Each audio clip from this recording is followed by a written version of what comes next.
اعوذ باللہ من الشیطان الرجیم، بسم اللہ الرحمن الرحیم۔ عذاب الہی سے نجات دینے والا عمل۔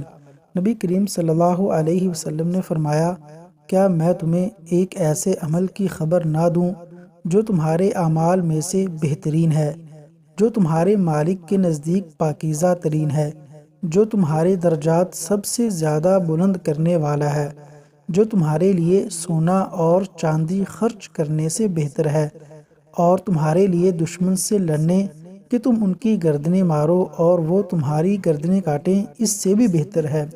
انہوں نے عرض کیا، ضرور بتلائیے۔ تو نبی کریم صلی اللہ علیہ وسلم نے فرمایا، اللہ تعالیٰ کا ذکر۔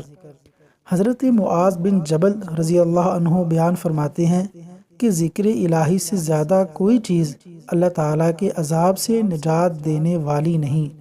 جامع ترمذی، حدیث نمبر 3601۔ اللہ تبارک و تعالیٰ اس پر عمل کرنے کی توفیق عطا فرمائے، آمین۔